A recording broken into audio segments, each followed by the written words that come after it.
오늘은 4장, 한 장만 할 겁니다. 근데 오늘은요, 기적이 한 5가지가 나와요. 엘리사가 이 땅에서 이루어 놓은 기적들이고, 주일학교 때 참 보면 재미나고 저도 기억이 나는 장면인데요. 오병이어의 모습도 있고, 죽은 자를 살리고, 또 그리고 출생을 일으키고, 그리고 굉장히 독이 든 음식에 소금을 뿌렸더니 이 모든 것들이 고쳐지는 것. 그리고 과부의 기름병 사건들이 오늘 다 5장면에서 나옵니다. 자, 이게 뭘 얘기하는지 우리 한번 지금부터 집중해서 봤으면 좋겠습니다. 자, 4장 1절에서 7절까지의 내용인데요. 엘리사가 이뤄놓은 이적들, 가난한 과부의 기름병이 나옵니다. 자, 1절 읽기 전에 우리 같이 한번 이 본문 읽어보겠습니다. 자, 목사님 이걸 적어놨는데요. 열왕기하 4장은 이거 같이 읽어봅니다. 시작.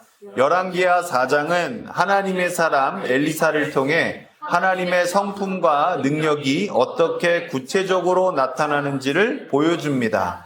그는 각 상황에서 하나님을 백성에게 나타나는 도구로 사용되었으며 그의 모든 사역은 하나님을 드러내고 하나님께 영광을 돌리는 데 초점이 맞춰져 있습니다. 이 본문은 오늘날 믿는 자들에게도 하나님의 사람으로 살아가며 하나님의 성품과 능력을 드러내는 삶을 도전합니다. 아멘. 여러분, 이 내용이에요. 4장은. 이제 여러 기적들이 나오는데 쉽게 정리하면 뭐냐면 엘리사는 하나님의 사람이었다는 거예요. 하나님의 사람은 무슨 사람이냐? 무슨 일을 하든지 하나님께 영광을 돌리는 사람이었다는 거예요. 자, 그럼 여러분, 하나님의 영광은 뭐냐? 하나님의 성품이 드러났다는 거예요. 여러분, 이게 오늘의 주된 내용입니다. 다시 한번 정리합니다. 엘리야는 하나님의 사람이라고 불려요. 이해가 되셨죠, 여러분? 하나님의 사람은 뭐냐? 하나님의 영광이 나타나는 사람이에요. 무슨 일을 하든 그 사람은 자기의 영광이 나타나는 게 아니라 자기의 캐릭터가 보이는 게 아니라 하나님의 캐릭터, 하나님의 성품이 보인다는 거예요. 여러분, 우리도 그런 하나님의 사람으로 살아가기를 원한다 라고 말씀해 주시는 게 이 4장의 내용이에요. 네, 우리 인경이가 오늘 반주했는데 또 한비 씨가 이제 노래를 만들고 우리 한별이가 게임을 만들던 건훈이가 코딩을 하든 김정은 집사님이 건축을 하시던 뭘 하시든 그 일에 저 사람이 하면 저 사람은 진짜 하나님의 사람이야 라는 얘기가 들려야 된다는 거예요. 뭐 보고 들리냐는 거예요. 하나님의 성품이 나온다는 거예요. 그래서 여러분, 여기에는 기적에 초점을 맞춰서 보면 하수고요. 이 기적을 통해서 하나님은 뭘 나타내기를 원하시는가? 기적엔 하나님의 성품이 있구나. 엘리사는 하나님의 성품을 나타내는 사람이구나. 이걸 보면 되는 거예요. 자, 그러면 이제 한번 보겠습니다. 하나님의 사람으로서 엘리사는 절망 속에 있는 자를 돌보는 하나님의 성품을 드러낸다. 이게 바로 1절에서 7절까지의 내용입니다. 하나님은 절망 속에 있는 사람을 돌보신다. 근데 누구를 통해서 돌보시냐?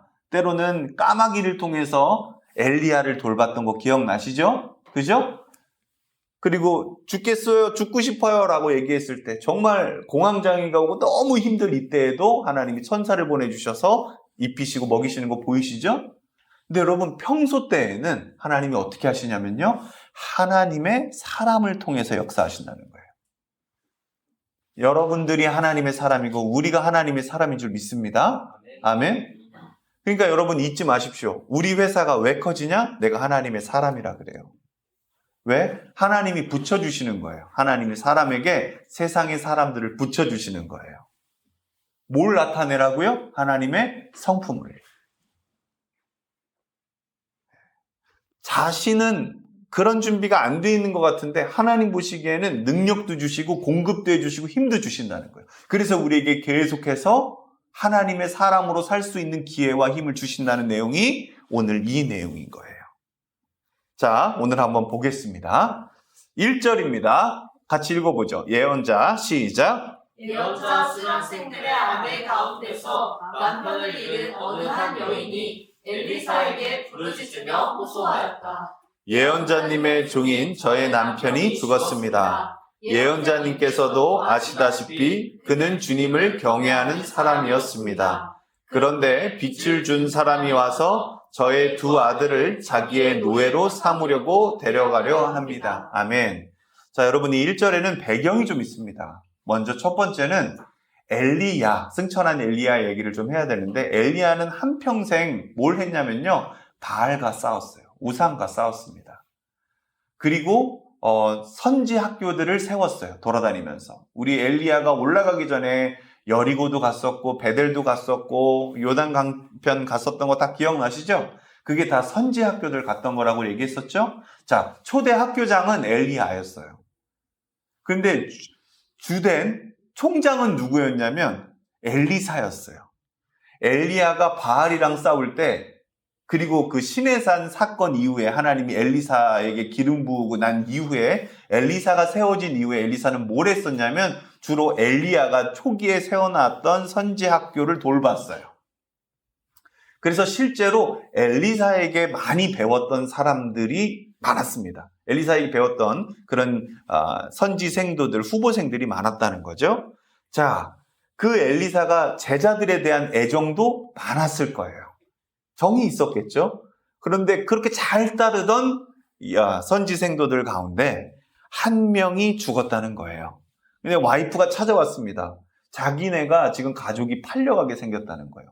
그럼 그 시대에 문화가 뭐가 있었냐면, 빚을 지면요, 어느 기간 동안 빚을 못 갚으면 자기의 노동력으로 그 빚을 갚아야 돼요. 그런데 그 빚 갚을 사람이 없으면, 그 노동력을 행할 사람이 없으면, 즉 남편이 죽었으면 그걸 누가 해야 되냐면 와이프가 해야 돼요. 와이프가 못하면 자식이 해야 돼요.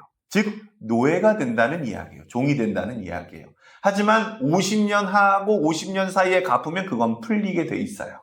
이스라엘 법으로, 율법 안에 있는 이야기입니다.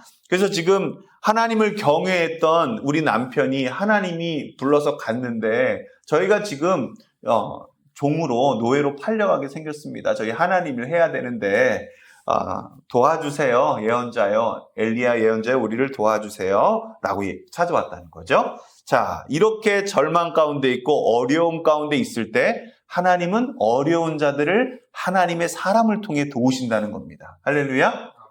그러니까 여러분, 오늘 4장에서 우리에게 첫 번째 주는 깨우침은 뭐냐면, 너는 하나님의 사람이라는 거예요.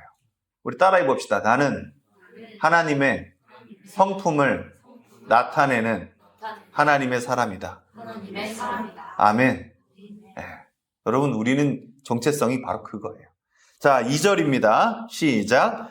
엘리사가 그 여인에게 말하였다. 내가 어떻게 하면 도움이 되겠는지 알려주시오. 집안에 무엇이 남아있어? 그 여인이 대답하였다. 집안에는 기름 한 병 말고는 아무것도 없습니다. 예, 딱 기름 한 병. 올리브 오일 하나 남았다는 거죠. 그럼 그거 먹고 뭐 하겠습니까? 이제 먹을 게 정말 없고, 뭐 이거 갖다 할 것도 없다는 거죠. 지금 저희 큰일 났습니다. 완전한 절망이라는 거죠. 3절 시작. 엘리사가 말하였다. 나가서 이웃 사람들에게 빈 그릇들을 빌려오시오. 되도록 많이 빌려와서. 4절 시작. 두 아들만 데리고 집으로 들어가 문을 닫고 그 그릇마다 모두 기름을 부어서 채워지는 대로 옆으로 옮겨 놓으시오. 아멘. 우리 인경이네 그릇 얼마나 있니? 많이 없어? 그럼 이제 여러분, 우리들 기름, 그릇들 집에 있는 거 싹 긁어오면 그래도 꽤 되겠죠? 그죠? 거기에 기름이 다 찼다는 거예요. 근데 우리뿐만 아니라 지금 이 사람은 또 과부가 됐고, 안 그래도 주변 사람들에게 굉장히 지금 많은 위로와 그런 격려가 필요할 때였는데, 아들 2명을 시켜서 지금 그릇을 그냥 동네에 있는 모든 사람들, 자기를 불쌍하게 여기고, 그래도 하나님의 사람에 이렇게 좀 사별을 했네, 안타깝네 라고 하는 모든 사람들의 그릇을 다 가져왔다는 거예요. 그리고 두 아들만 데리고 집으로 들어가서 딱 닫고, 지금부터 진짜 땅 파면 기름 나온다라는 얘기가 이제 무색할 정도로 그냥 그 기름 한 병에서 기름을 붓는데 기름이 그냥 차고 넘치는 내용이 여기서 나옵니다. 자, 5절입니다. 그 여인은 시작. 그 여인은 엘리사 곁을 떠나 두 아들과 함께 집으로 들어가 문을 닫고 그 아들들이 가져온 그릇에 기름을 부었다. 6절입니다. 시작. 그릇마다 가득 찾아 그 여인은 아들들에게 물었다. 그릇이 더 없냐? 아들들은 그릇이 이제 더 없다고 대답하였다. 그러자 기름은 더 이상 나오지 않았다. 예, 이 여자의 집이 한계가 있었을 거예요. 여자의 집이 또 평수가 있었을 거고 거기에 그릇들을 싹 채워가지고 그냥 그릇마다 다 부어서 그것이 가득하게 됐다. 기름이 가득 찼다. 예. 그러니까 여자의 이 생존 문제를 누가 해결하신 거죠? 하나님이 해결하셨어요. 누굴 통해서? 하나님의 사람을 통해서 하셨다는 거예요. 근데 여러분, 엘리사가 여기서 자기 자랑을 할까요? 안 할까요? 안 합니다. 하나님의 성품이 나타나도록만 딱 알려주고 빠집니다. 여러분, 이게 주님의 영광을 위해서 정말 사역자들이 그리고 하나님의 사람들이 가져야 할 태도라는 거예요. 아멘? 네, 여러분 앞으로 하나님이 우리들에게 수많은 사람들을 보내실 겁니다. 뭘 나타내라고요? 하나님의 성품을. 그럼 그 사람들이 뭘 본다는 겁니까? 우리가 하나님의 사람임을 알고 하나님을 본다는 거예요. 여러분 4장은요, 이 내용이 계속 반복됩니다. 그래서 이번 한 주는 어떻게 사시면 되냐면 여러분이 하는 모든 일에 하나님의 성품이 나타나기를 원하고 하나님이 드러나기를 원한다는 마음으로, 즉 이게 하나님의 영광을 위해 한다라는 것을 깨닫고 열심히 사시면 됩니다. 할렐루야. 네. 밤을 새더라도 그렇게 하시고 곡을 만들더라도 그렇게 하시고 뭘 하더라도 하나님 영광 위해 하시기를 축복합니다. 아멘. 네. 여러분 그럼 되는 거예요. 자, 7절입니다. 여인은 시작. 여인은 하나님의 사람으로 가서 이 사실을 알렸다. 하나님의 사람이 그에게 말하였다. 가서 그 기름을 팔아 빚을 갚고 나머지는 모자의 생활비로 쓰도록 하시오. 아멘. 자, 여러분 보세요. 이 과부가 처음에 급하게 이 생존 문제로 왔을 때는 엘리사를 뭐라고 부르죠? 예언자님이라고 불러요. 그런데 이 하나님의 성품이 엘리사를 통해 나타나고 그들의 삶에 하나님의 성품이 전해지니까 다시 찾아와서 엘리사를 뭐라고 부르죠? 7절에 보니까 그렇죠. 하나님의 사람이라고 부른다는 거예요. 저는 한비 씨가 하나님의 사람으로 불려지기를 축복해요. 한별이도, 우리 정연이도, 우리 인경이도. 그냥 사장님, 원장님, 누가 이게 아니라 하나님의 사람으로 불려지기를 축복합니다. 우리 김전화 집사님. 사랑하는 성도 여러분, 그냥 대표로 끝나지 마시길 바랍니다. 그냥 목사로 끝나지 않기를 저도 바라요. 하나님의 사람으로 불려지는 우리 모두 되길 축복합니다. 아멘. 여러분, 하나님의 사람은 감히 하나님의 사람에게 내가 얘기하는 게 아니에요. 누가 얘기하는 거냐? 하나님의 성품을 경험한 사람들이, 나를 통해 하나님의 성품이 전해진 사람들이 하나님 나라를 누리고 충만히 누려서 그들이 눈으로 봤을 때 하나님의 사람처럼 보이는 거예요. 여러분 이게 뭐냐면요, 보이는 십자가를 져준 겁니다. 여러분 이게 그래서 엘리사의 사역이 와 기적이다, 와 재밌다 여기서 끝나는 게 아니라 사실 이 얘기는 예수님의 십자가 사역을 예표하는 일이에요. 생존 문제가 있는 자들이 예수님께 나아갔더니 충만해졌다. 예수님을 통해 하나님의 성품을 느꼈다. 이런 내용들이 계속 반복되는 겁니다. 자, 엘리사의 이적, 가난한 과부의 기름병 내용은 여기까지입니다.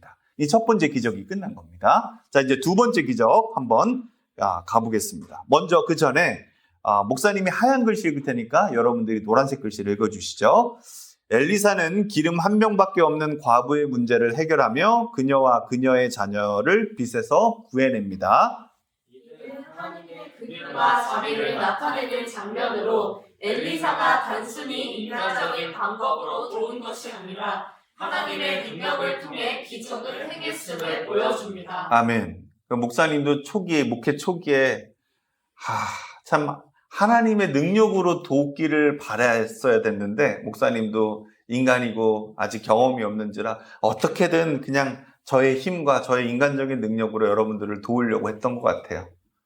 근데 지금은 그 정도의 이제 수준은 좀 넘은 것 같습니다. 그냥 인간적으로 여러분들을 돕는 것을 넘어서 오늘 하나님의 사람처럼 하나님의 능력이 여러분의 삶에 충만케 되기를 더 업그레이드돼서 돕는 또 제가 될 것이고 우리 하나님 사람들 되기를 축복해요. 자, 두 번째 단락 한번 읽어볼게요. 엘리사가 과부에게 빈 그릇을 모으게 하고 기름을 채우게 한 것은 시작. 믿음과 순종을 통해 하나님의 공급을 경험하게 하는 과정이었습니다. 아멘. 엘리사가 그냥 기름만 내려라 해도 되는데 그러지 않았다는 거예요. 그녀의 믿음과 순종을 통해서 이런 것들이 담아지게 했다는 겁니다. 할렐루야? 네. 그러니까 이게 참 중요한 겁니다. 이번 한 해 우리 다연자매도 믿음과 순종으로 가득 담기를 바라요. 네. 여러분 하나님 이걸 보십니다. 이런 수고로움이 우리 인생에 필요해요. 생각해 보세요, 여러분. 저쪽 집에 가가지고 그릇 다 빌려온 거예요. 그럼 걔네들은 뭘 갖고 먹어? 그죠? 그릇이 부족할 텐데 뭘 갖고 먹어요? 그런 데다 빌려온 거예요. 그럼 그거 어떻게 해명할 거예요? 그냥 좀 줘보세요. 아니, 니네 먹을 것도 없는데 그릇은 뭐 갖다 쓰려고?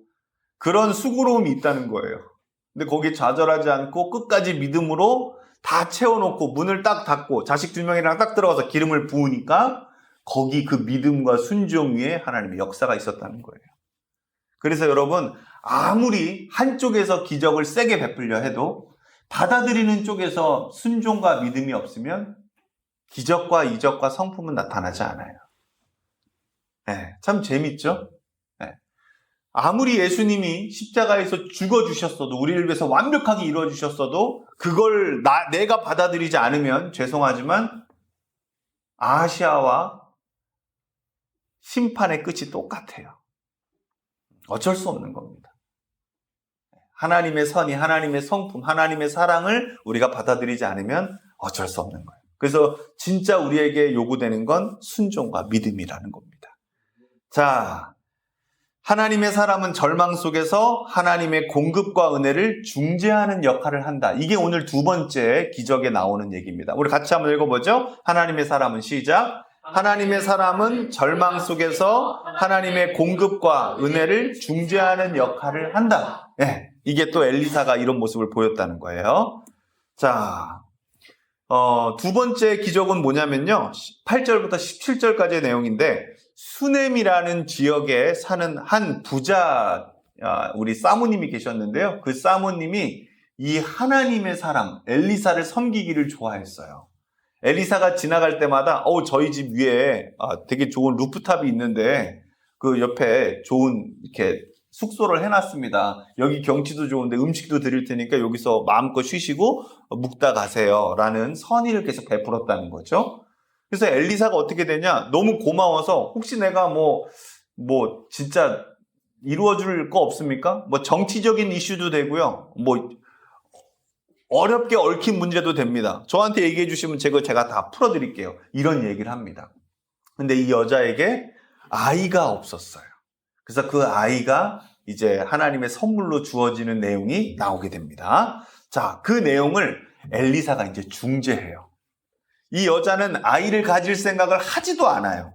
근데 엘리사가 이 가운데 껴서 하나님의 사람은 하나님 이렇게 생명을 공급해 주신다라고 얘기하고 포기하지 말라고 얘기하고 믿음과 순종을 가지라고 얘기할 때 기적이 일어난다는 거예요. 자, 엘리사가 어떻게 우리의 삶에 개입해서 하나님의 사람으로서 하나님의 성품을 나타내는지 이것 또한 한번 봅시다. 자, 하나님의 사람은 헌신하는 자에게 하나님의 은혜를 중재한다. 이 여자가 헌신하는 여자였죠. 은혜를 어떻게 중재하는지 포인트로 한번 보기를 원합니다. 8절입니다. 하루는 시작. 하루는 엘리사가 수넴 마을을 지나가게 되었는데 그곳에 한 부유한 여인이 있었다.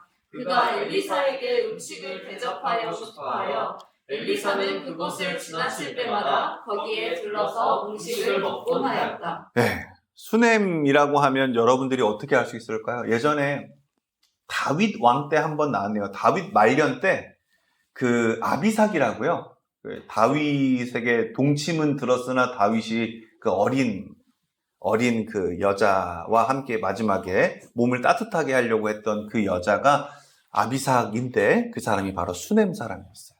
수넴은요, 옛날부터 이 미녀가 많기로 되게 유명했던 도시랍니다. 아무튼 그 수넴에서 한 여자가 있었는데 엄청나게 부유했대요. 그러니까 부유한 여자가 엘리사 지나간다고 콤프로스도 말아줬겠어요? 아니죠. 가장 좋은 거, 가장 비싼 걸로 싹 이렇게 풀코스로 대접하고 싶었다는 거죠. 그걸 엘리사가 또 감사하게도 즐겨받았다는 거예요. 왜냐하면 정말 기브 앤 테이크가 아니라 주고 싶은 마음밖에 없었고, 그리고 이 우상이 패역한 시대, 우상이 많은 시대에 그래도 당신 같은 하나님의 사람이 있기 때문에 우리가 이 은혜와 이 공급을 받지 않습니까? 감사합니다라고 섬겼다는 거죠. 그러니까 엄청나게 주님의 종들을 섬기는 헌신된 사람이었다는 거예요. 자, 그런 자에게 하나님의 은혜가 어떻게 오는지, 하나님은 그런 자들을 어떻게 성장시키시고 은혜를 계속해서 깨닫게 하시는지를 한번 봅시다. 자, 9절입니다. 그 여인이 시작. 그 여인이 자기 남편에게 말하였다. 여보, 우리 앞을 지금 지나다니는 그가 거룩한 하나님의 사람인 것을 내가 압니다. 10절. 이제 옥상 위에 벽으로 둘러친 작은 다락방을 하나 만들어서 거기에 침대와 탁자와 의자와 등잔을 갖추어 놓아둡시다. 그래서 그가 우리 집에 들리실 때마다 그곳에 들어가서 쉬시도록 합시다. 아멘.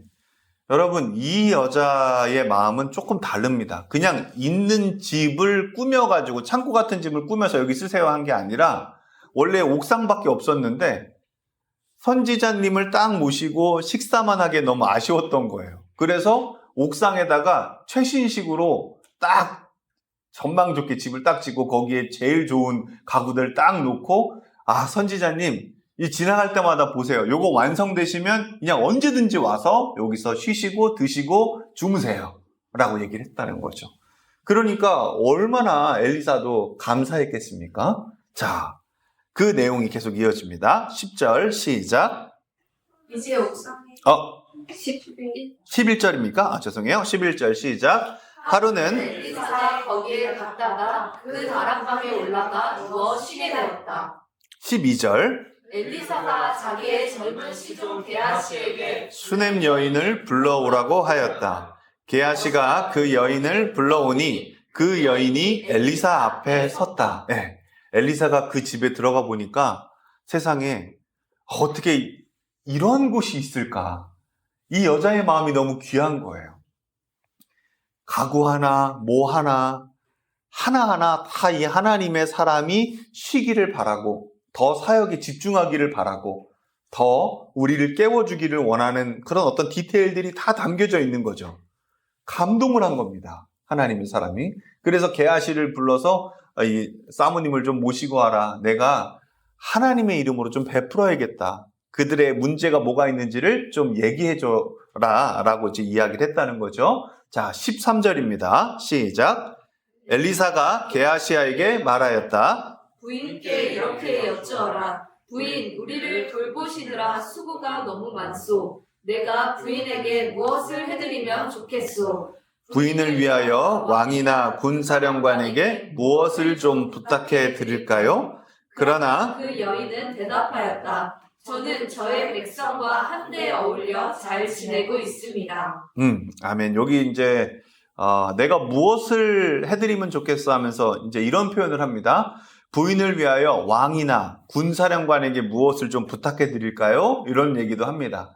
근데 여러분, 이 얘기는 무슨 얘기냐면요. 목사님이 밑에다가 이렇게 적어놨습니다. 엘리사의 감사 표현에 이런 은혜의 제안이라고 적어놨는데요. 쉽게 말하면 이런 이야기입니다. 군사령관은 안전과 보호를 보장해 줄 수 있는 인물이었고, 왕은 정치적이고 법적인 문제를 해결해 줄 수 있는 그런 사람이었어요.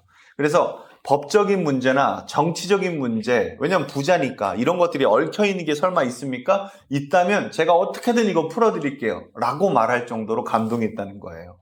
그런데 이 여자는 뭔가를 받으려고 이렇게 한 게 아니라는 게 드러납니다. 자, 이게 참 중요해요. 자, 14절 읽어보죠. 시작. 엘리사가 게하시아에게 물었다. 그러면 내가 이 부인에게 무엇을 해주면 좋을까? 게하시가 대답하였다. 생각나는 것이 있습니다. 이 부인에게는 아들이 없습니다. 그의 남편은 너무 늙었습니다. 자, 근데 13절.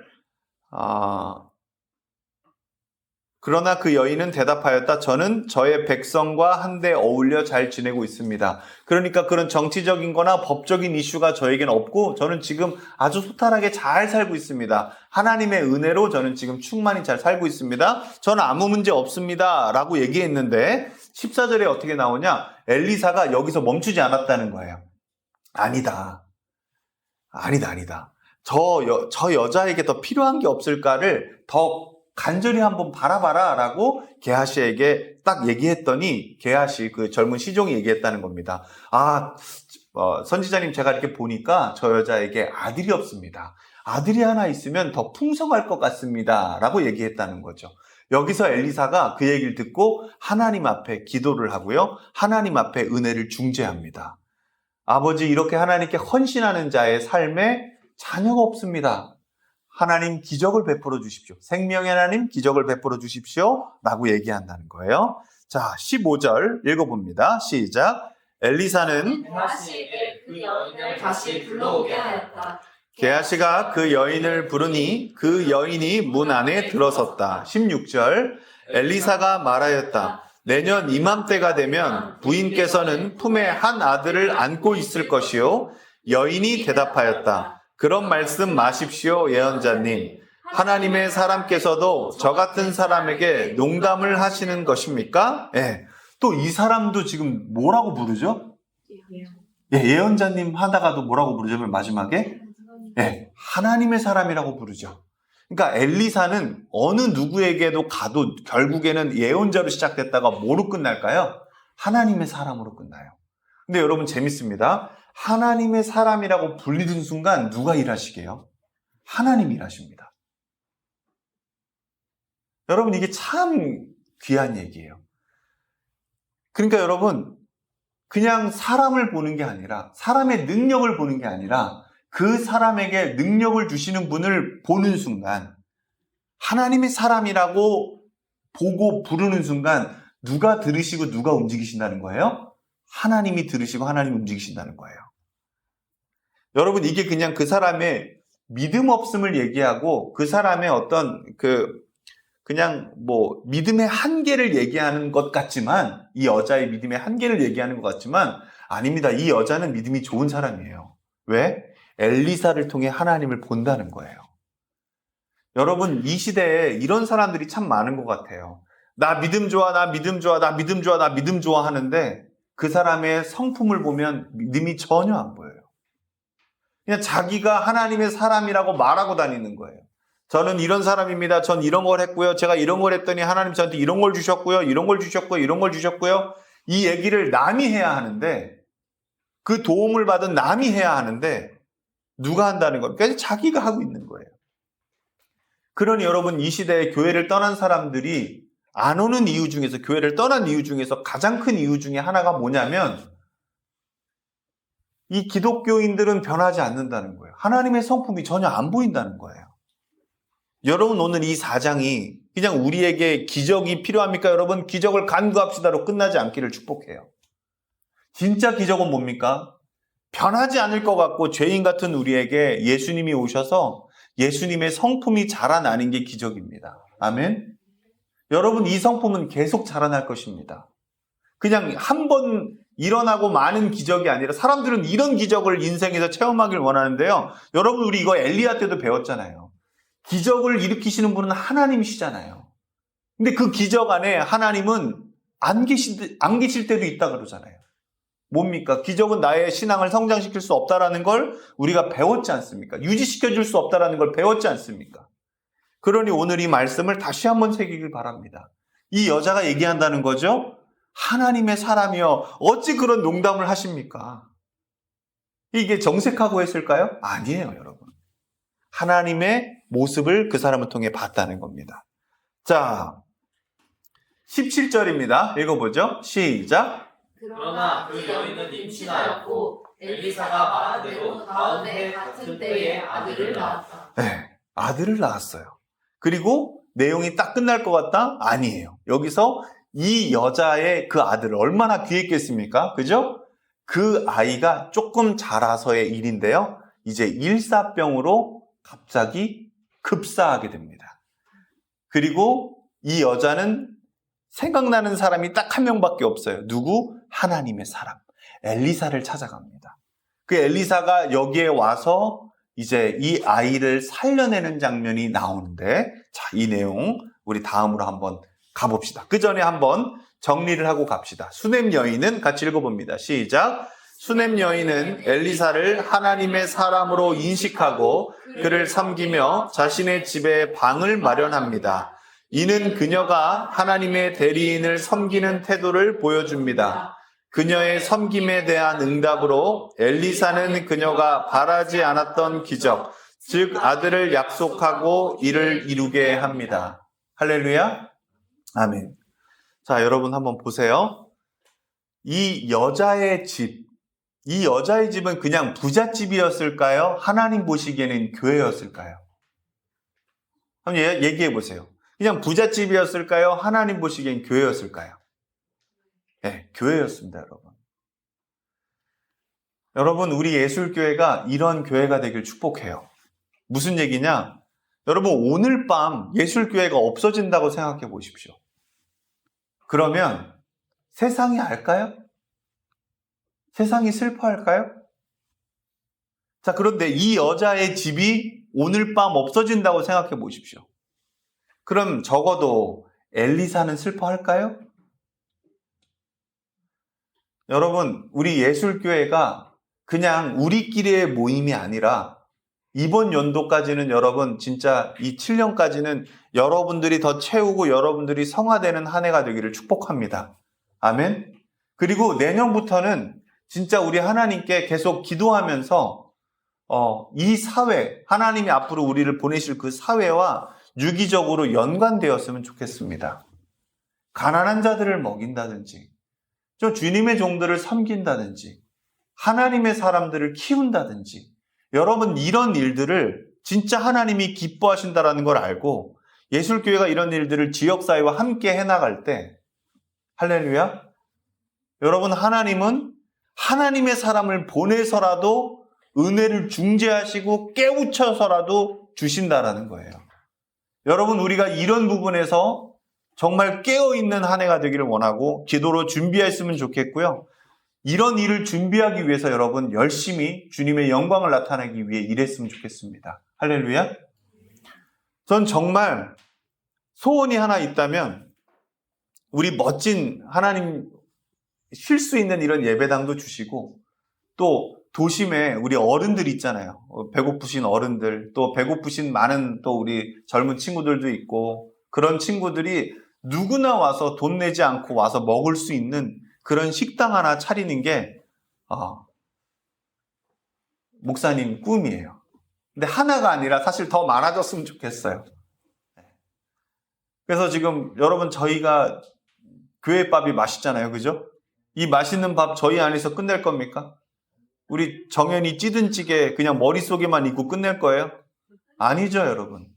우리 정민이 바베큐, 우리 어르신들 드시면 얼마나 부드럽고 좋겠어요. 그죠? 여러분, 우리 왜 일합니까? 여러분, 저희 예술교회가 그냥 우리끼리 모이고 목사님께서 밥 먹고 끝나는 이런 거라면, 물론 그것도 필요합니다. 다만, 여러분, 이 한 여자의 이 헌신으로 이것이 그냥 하나의 가정집에서 끝나지 않고 하나님의 축복이 임했던 교회로 변했던 것처럼 하나님이 기억하시고 축복을 주셨어야만 하는 그러한 교회로 변했던 것처럼 여러분 우리의 도전이 그렇게 되기를 축복합니다. 아멘. 네, 하나님이 뭘 더 기뻐하실까요, 여러분? 뭘 더 기뻐하실까요? 네. 여러분 하나님이 하실 일들이 크십니다. 오늘 이 본문을 통해서 여러분 믿음으로 받으시고 그냥 내 삶과 내 한계에 맺히지 마시고 이걸 놓고 하나님께 두드리고 기도하시길 축복합니다. 할렐루야. 예, 목사님 얼마나 잘 어울려요. 국밥집 사장님 잘 어울리잖아요. 어른들 오시면 국 퍼드리고, 예? 뭐 배고픈 친구들 오면 퍼주고, 거기서 복음 전하고, 여러분 얼마나 좋겠습니까? 예? 저는 조금 다른 목사님들이랑 다르잖아요. 여러분, 저는 뭐 밥을 퍼주든 뭘 해주든 예수 전할 수 있잖아요. 그죠? 우리는요, 여러분, 똑같습니다. 똑같아요. 복음이 세상에서 전해지길 축복해요. 아멘. 여러분, 우리가 교회로 살아가길 축복합니다. 예, 좋습니다. 자, 수넴 여인의 이야기에서 엘리사는 하나님의 은혜와 생명을 주시는 능력을 나타냅니다. 그녀가 자신에게 특별한 필요가 없다고 말했음에도 불구하고 하나님은 그녀의 삶에 부족한 것을 채우셨습니다. 여러분, 이게 하나님의 사람들은 그렇다는 거예요. 뭐라도 더 주고 싶다는 겁니다. 아멘? 예, 여러분, 우리가 마음껏 주는 교회가 되길 축복해요. 예, 적어도 우리 대한민국 사람, 배고픈 사람들 다 예술교회 밥 한 번 먹는 게 우리 앞으로 10년 목표로 삼읍시다. 배고픈 사람들, 집이 없는 사람들, 사업이 망한 사람들, 힘든 사람들, 노숙자들, 가난한 사람들 다 예술교회 밥 한 번 먹는 거, 언제든지 와서 먹을 수 있는 그러한 곳이 세워지기를 축복하고, 여러분 사업체들 갖고 계신 분들 다 그렇게 기도하십시오. 24시간 밥 먹을 수 있는 곳이 없나? 그런 곳들이 하나 세워지기를, 또 그런 잠잘 수 있는 곳들이 세워지기를 여러분 계속 기도해 주시면 감사하겠습니다. 자, 하나님의 사람은 하나님의 축복과 생명을 전달하는 통로가 된다. 여러분, 이게 또 다음 내용입니다. 자, 수넴 여인이 죽은 아들을 살리는 내용이 나옵니다. 18절에서 37절의 내용입니다. 자, 같이 읽어보죠. 하나님의 사람은, 시작. 하나님의 사람은 죽음과 고통 가운데서 하나님의 생명을 나타낸다. 아멘. 여러분, 이제 이거 잘 들으세요. 여러분들도 이제 나이를 먹었습니다. 여러분, 이제 저도 나이를 좀 먹었어요. 저도 이제 흰머리가 나고 흰 수염이 나요. 수염까지 흰 게 날 줄 나도 몰랐는데, 이제 어느 순간 이제 좀 시간이 지났어요. 여러분, 시간이 지나다 보면요, 어쩔 수 없이 겪게 되는 게 있어요. 뭐냐면, 계속 내 주변에 누군가가 떠나는 걸 봐요. 자연스럽게는 할머니가 떠나는 걸 보고요. 또 가슴 아프게는 내 친구가 떠나는 걸 봐요. 근데 정말 이 땅을 떠나는 걸 봅니다. 죽음을 본다는 거죠. 고통을 봐요. 그럴 때 하나님의 사람은 그 죽음과 고통 가운데 어떻게 해야 하는가? 하나님의 생명을 나타낸다는 거예요. 여러분, 죽음만큼 하나님의 생명이 정확하게 드러날 때가 없다라는 걸 오늘 한번 이 본문을 통해 보기를 축복해요. 하나님의 사람밖에 희망을 못 줘요. 여러분, 세상의 모든 사람들은 죽으면 끝이에요. 다 절망이에요. 다 사망이에요. 거기서 끝나는데 우리만 거기서 생명을 말할 수 있어요. 그러니까 마귀가 우리를 싫어하는 거예요. 자, 이거 한번 봅시다. 18절부터 갑니다. 시작. 그 아이가 자라났는데 하루는 그 아이가 자기가 복식되는 사람들과 함께 복식을 거두고 있는 네, 아이가 이제 걸어 다닐 정도가 됐다는 겁니다. 그리고 시간이 좀 지났는데 한창 그 팔레스타인 땡볕에서 지금 아버지가 일하는 사람들이랑 같이 이렇게, 아버지가 일했다는 건 아니죠. 부자니까 일은 하지 않았고 이제 일을 시켰는데 거기에서 주변에서 놀다가 햇볕이 너무 쨍쨍해가지고 일사병으로 쓰러졌나 봐요. 근데 여러분, 요즘에는 일사병이 아무것도 아닌 일이지만 옛날에는요, 몸이 조금 허약한 사람들이나 어쨌든 어린아이들은 일사병 때문에 많이 죽곤 했답니다. 네. 자, 19절입니다. 갑자기 시작. 갑자기 그 아이가 아이고 머리야 아이고 머리야 하면서 아버지가 듣는 데서 비명을 질렀다. 그의 아버지는 함께 있는 젊은 일꾼더러 그 아이를 안아서 어머니에게 데려다 주라고 일렀다. 네. 여러분, 이 아이가 똑같은 표현을 두 번 쓰죠. 아이고 머리야 아이고 머리야. 지금 비명을 질렀다는 거, 진짜 아팠다는 얘기죠. 그러면서 팍 쓰러져서 이제 아버지가 너무 놀래서 힘 있는 일꾼에게 시켜서 빨리 어머니한테 데려다주고 그늘에서 좀 쉬게 해야겠다, 이렇게 생각을 했다는 거죠. 자, 20절입니다. 시작. 그 일꾼은 그 아이를 안아서 그의 어머니에게로 데리러 갔다. 그 아이는 점심때까지 어머니의 무릎에 누워 있다가 마침내 죽고 말았다. 예. 그러니까 여러분 갑자기 죽은 거예요. 갑자기. 자, 21절. 그러니까 이렇게 죽으면요, 뭐 예고된 게 아닙니다. 갑자기 아버지 따라갈래 했더니, 아유, 날 더운데 왜 따라가? 그래도 아버지 좋아, 나 아버지 따라갈래. 그러니까 젊은, 늙은 아버지가 그냥 어린 애기가 얼마나 갖고 싶었는데, 뭘 하겠다고, 그래, 알았어, 따라와서 그늘에서 놀아라 했는데, 그늘을 벗어나서 놀다가 픽 쓰러져 있고, 집에 가서 좀 쉬게 해라 봤더니 쉬는 줄 알았는데 죽은 거예요. 그 엄마가 이걸 확인합니다. 21절, 시작. 그러자 그 여인은 옥상으로 올라가서 하나님의 사람이 눕던 침대 위에 그 아들을 눕히고 문을 닫고 나왔다. 예, 여러분 여기서부터 재미난 표현이 나와요. 아이가 죽었는데 절망해야 되잖아요. 근데 이 여자가 절망을 안 하고요. 정신을 차립니다. 그리고 그냥 침대 위에 눕혀놓고 해도 되는데 뭐라고 표현합니까? 네, 마치 이 여자가 절망하지 않고 믿음을 가지고 있는 것처럼 글을 써요. 하나님의 사람이 머물던 그 침대에 눕혔다라는 표현을 해요. 그러면 이 여자의 머릿속에는 어떤 생각이 있는 거예요? 이 아이가 죽었다. 아이고, 끝났네. 이게 아니라, 아니다. 하나님의 사람이라면 살릴 수 있다. 하나님은 살아계시고, 하나님의 사람 또한 살아있으니 이걸 살릴 수 있다. 라고 좌절하지 않고 절망하지 않고 시간을 허비하지 않고 바로 눕히고 이제 행동으로 옮깁니다. 여러분 그래서 우리 이 그리스도인들은 죽음 앞에서 강해야 돼요. 이 슬픔 앞에서 강해야 돼요. 절망하지 말아야 돼요. 거기서 희망을 찾고 끝까지 믿음으로 나아가야 되는 거예요.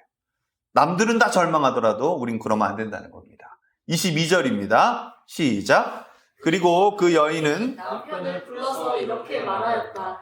일꾼 한 사람과 암나귀를 한 마리 나에게 보내주십시오. 내가 얼른 하나님의 사람에게 다녀오겠습니다. 23절 시작. 남편이 말하였다. 왜 하필 오늘 그에게 가려고 하오? 오늘은 초하루도 아니고 안식일도 아니지 않소. 그러나 그의 아내는 걱정하지 말라고 대답하며 그러니까 여러분 남편에게는요 아들이 죽었다고 얘기도 안 해요. 왜? 이게 걱정이 되고 이게 절망으로 변할까 봐 이 여자는 그냥 하나님의 사람만 보고 달립니다. 근데 여기가 집에서 40km가 돼요. 갈멜산에 지금 엘리사가 있거든요. 갈멜산까지 가려면 이게 말이 필요하고 나귀가 필요하니 빨리 이걸 달라는 거예요. 아이고 오늘 초하루 날 왜냐하면 엘리사가 삥삥 돌잖아요. 순회하잖아요. 선지생도들 다 보러 돌아다니잖아요.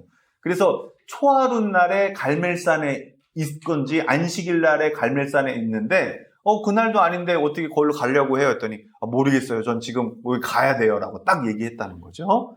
자 24절입니다. 시작. 나귀의 안장을 지우고 일꾼에게 말하였다. 내가 말하기 전까지는 늦추지 말고 힘껏 달려가자. 25절. 이 여인은 곧 갈멜산에 있는 하나님의 사람에게 이르렀다. 때마침 하나님의 사람이 멀리서 그 여인을 보고 그의 시종 게하시야에게 말하였다. 저기 수넴 여인이 오고 있구나.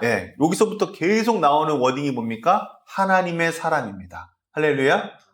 여러분 이게 아예 처음부터 죽자마자 이 믿음을 가지고 찾아왔다는 거예요.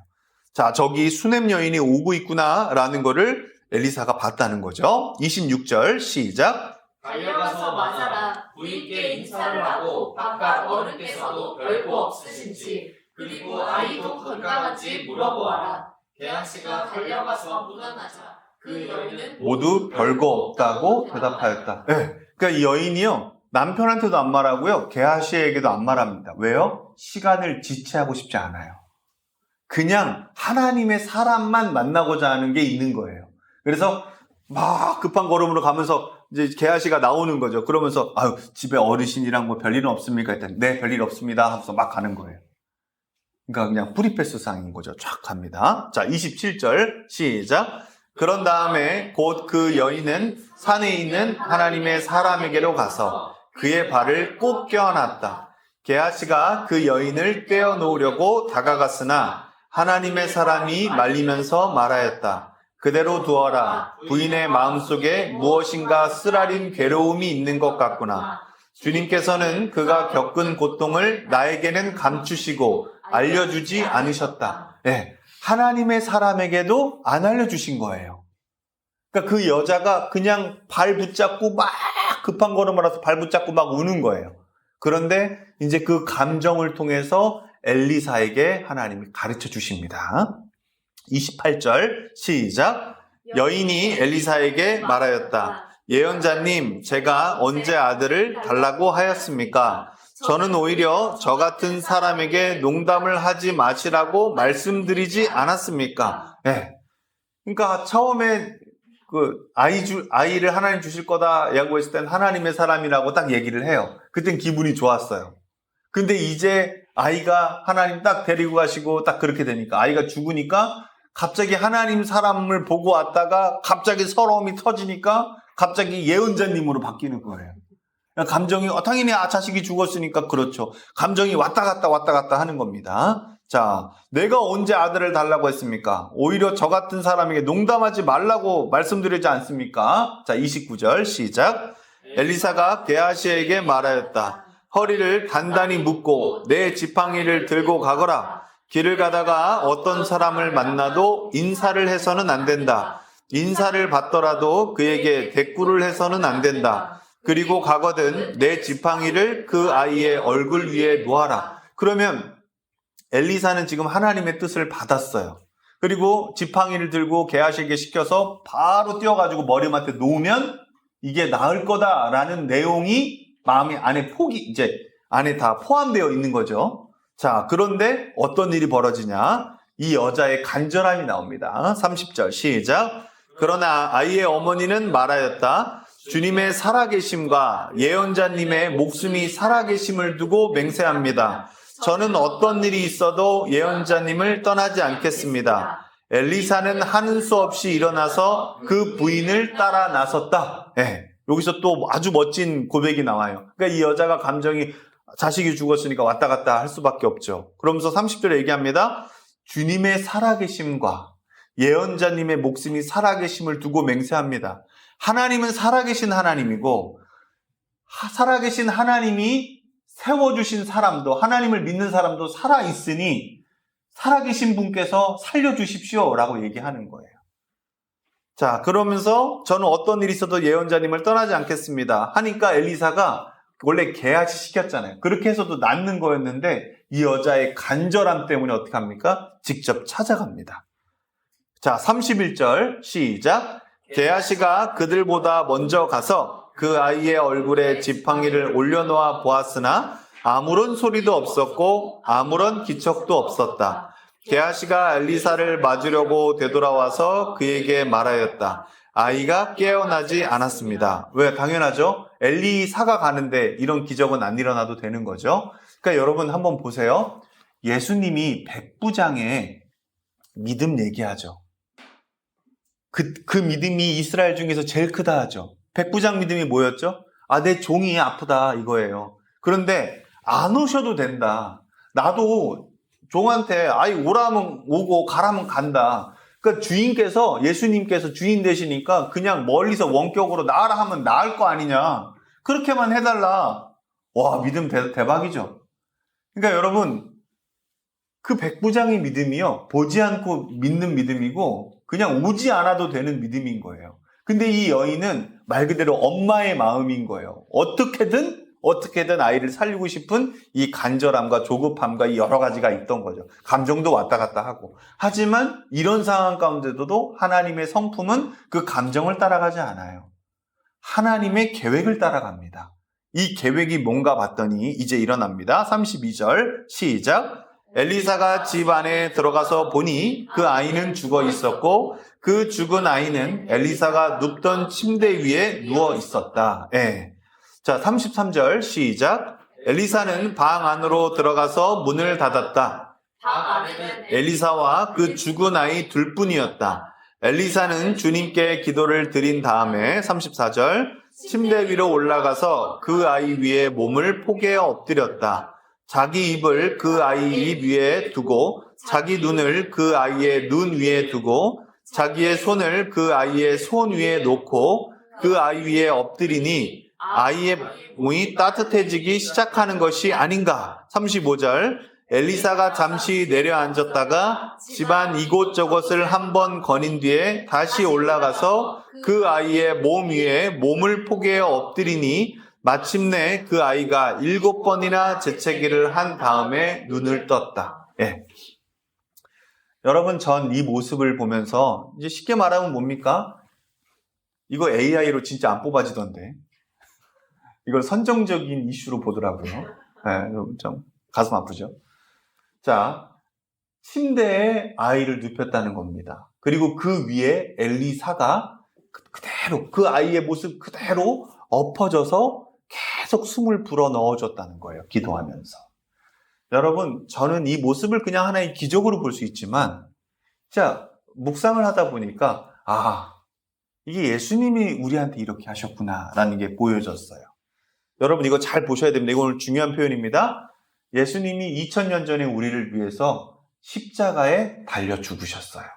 그때 우리의 원죄, 우리의 옛사람, 우리의 옛 영혼을 그분이 만드셨기 때문에 다 안고 죽으신 줄 믿으시기 바랍니다. 그리고 예수가 다 안고 함께 죽으시고 3일 만에 부활하셨어요. 죽음을 이기셨어요. 사망을 이기셨어요.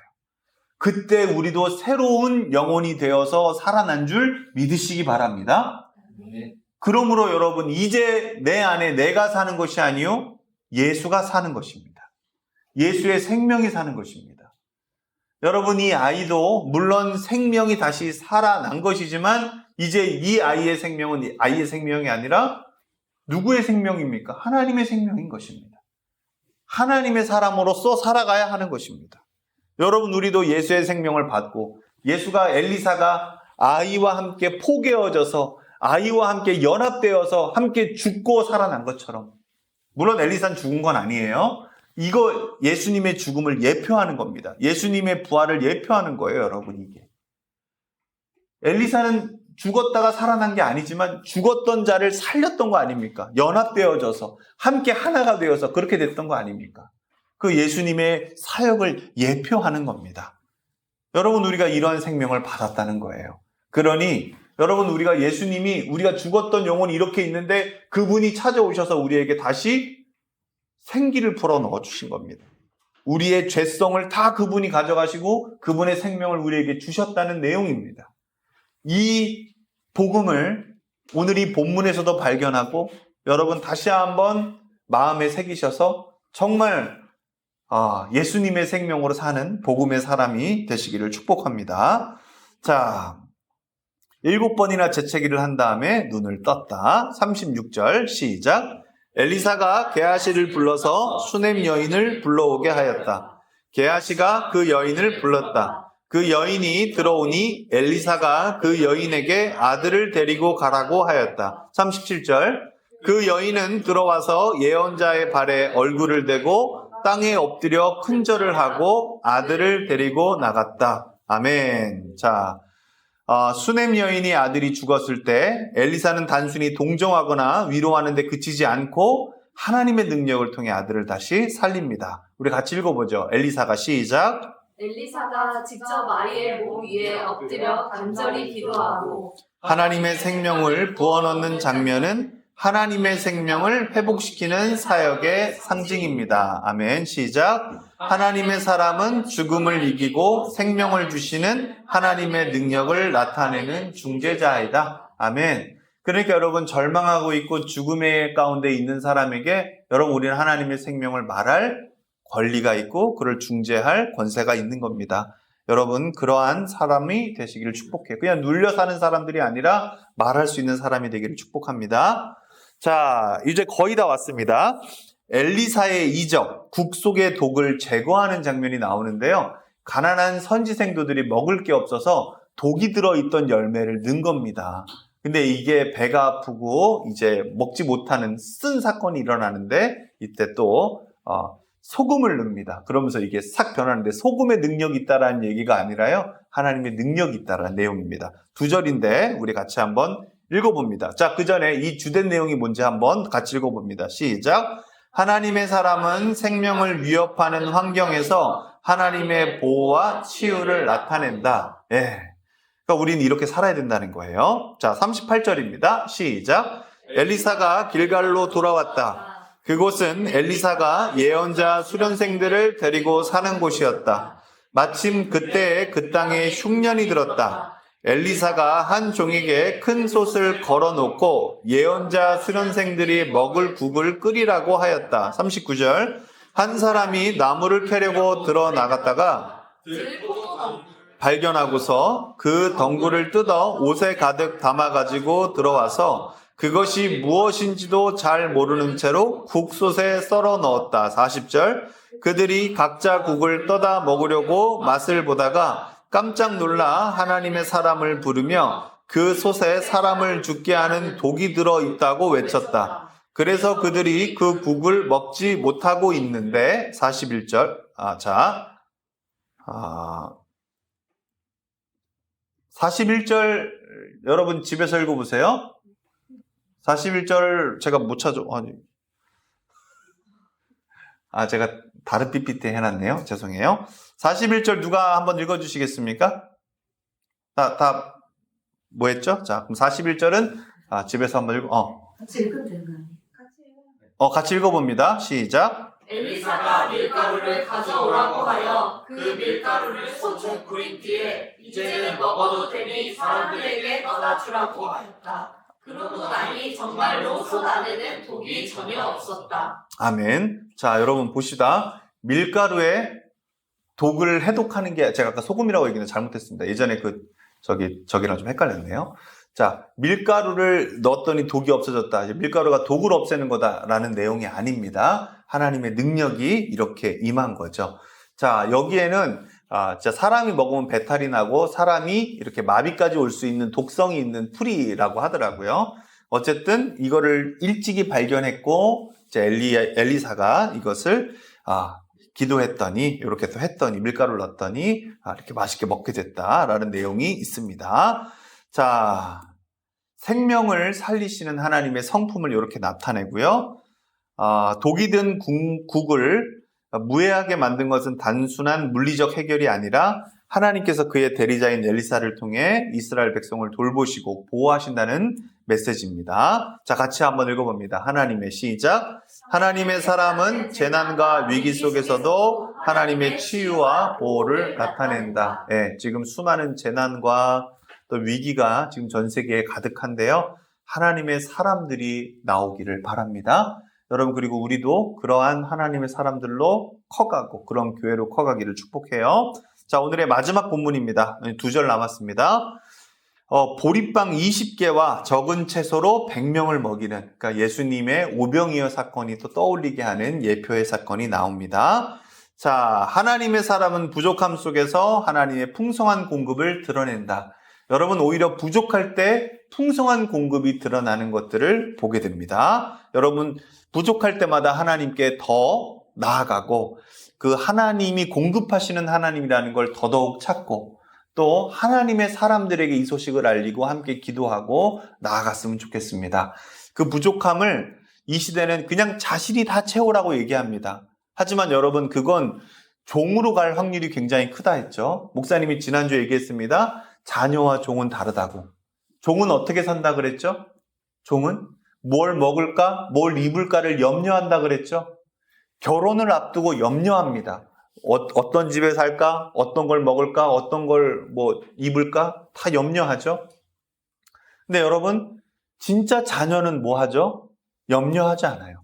하나님이 주시고 하나님이 공급하시는 것을 받아서 나는 이 땅에서 세상과 다르게 살 거야. 즉, 다르다는 건 뭡니까?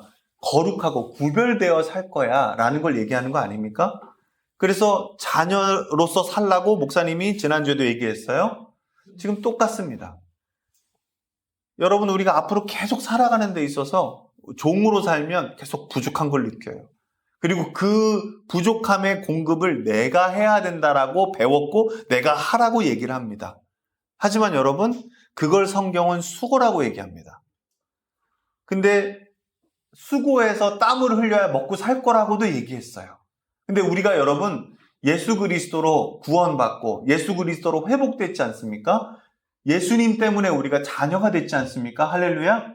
그러니까 종처럼 살아가지 말라는 거예요. 자녀처럼 살아가라는 거예요. 그러니까 여러분들 자녀처럼 살아가는 사람들의 공통점은 뭐냐면 하나님이 공급하신다라는 걸 느낀다는 거예요.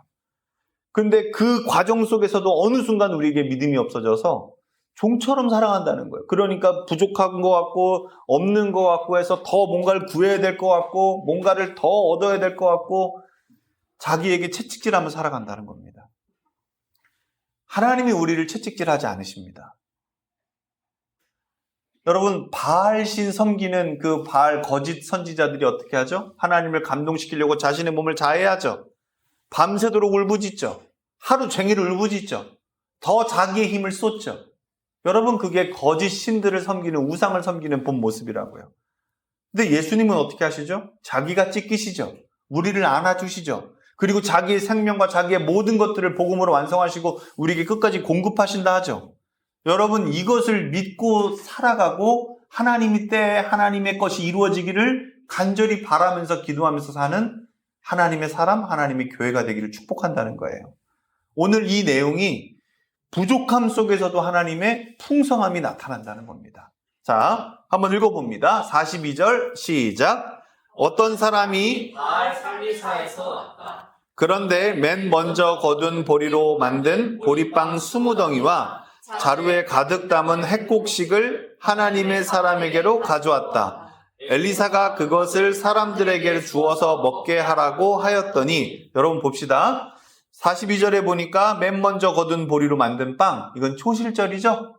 초실절에서 하나님께 딱 가장 먼저 가지고 온 거예요.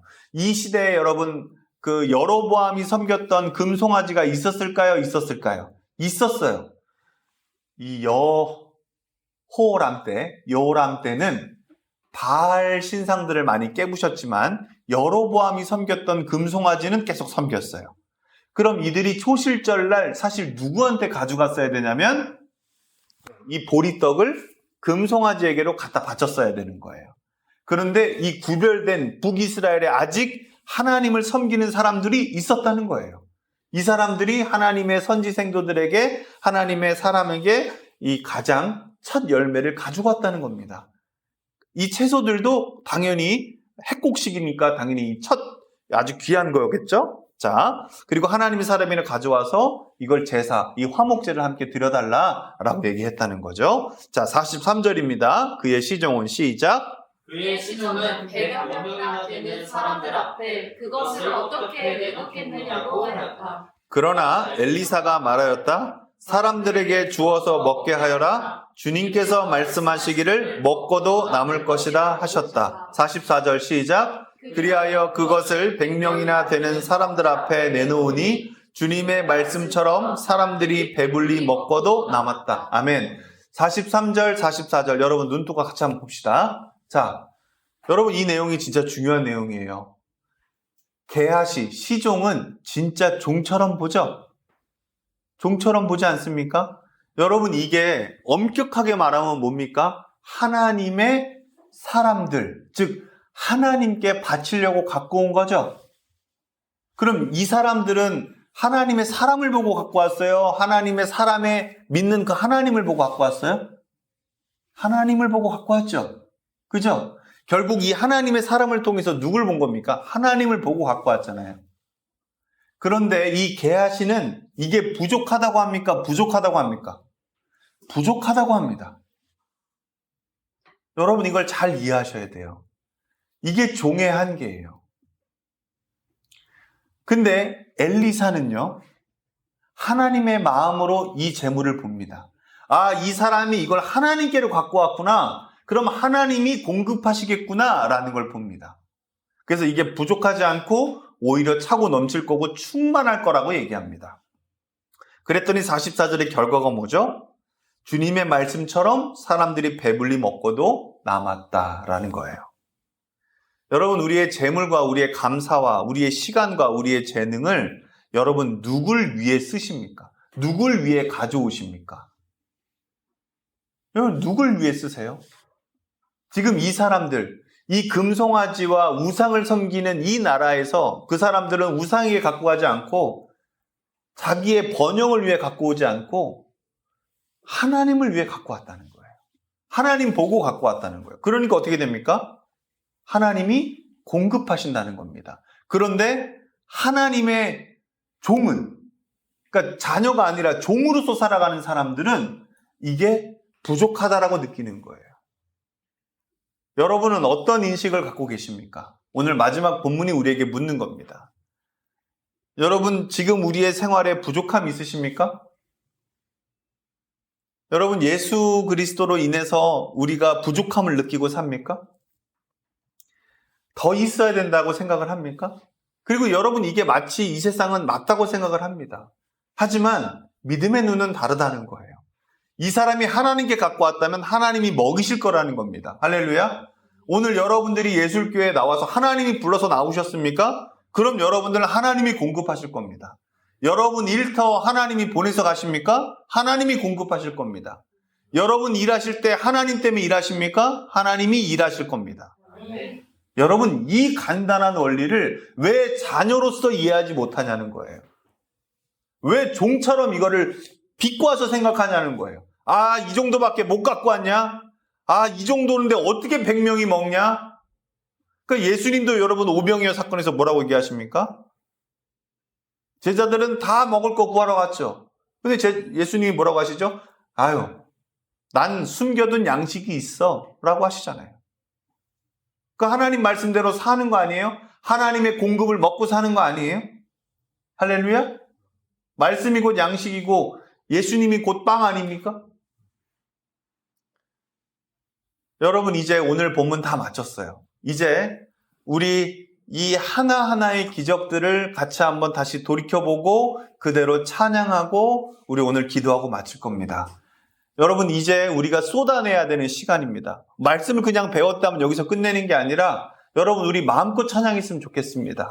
그리고 이 말씀이 우리의 삶에 이루어지길 바라고 나도 하나님 사람처럼 살기를 간절히 원하는, 정말 하나님의 성품이 드러나는 한 해가 되게 해달라고, 우리의 삶이 되게 해달라고 같이 찬양하고 기도했으면 좋겠습니다.